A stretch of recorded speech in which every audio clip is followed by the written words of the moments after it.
ya Trans Nzoia. Tuelekee kaunti nambari 3 ambapo wakazi kutoka eneo la Ngomeni huko Kilifi wameandamana wakidai kudhulumiwa na baadhi ya watu kwa kutumia meli kuzoa mchanga kutoka baharini.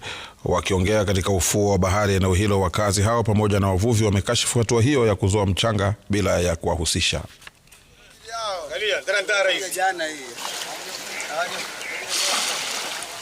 Tunaomba kwa haraka hii shughuli isitishwe na hukumu za kisheria zichukuliwe kwa yule yote ambaye anahusika na hii sakata inayoendelea hapa. Tumeona meli ndani ya wiki moja meli imerudi ground na inafanya shughuli yake kama kawaida. Na nani ameruhusu meli kufanya? Tutasikitika kwamba kiongozi wetu wa sehemu Ngomeni ambaye ni chairperson ameandika barua na ametumia majina yetu kama sisi tumekubaliana na hii meli haina athari yote na meli imerudi ground bila jamii kuhusishwa. So jamii ya Ngomeni imeumwa sana na kitendo kama hichi. Masikitiko yetu makubwa ama vita vyetu vikubwa ni juu ya hii meli inafanya dredging hapa.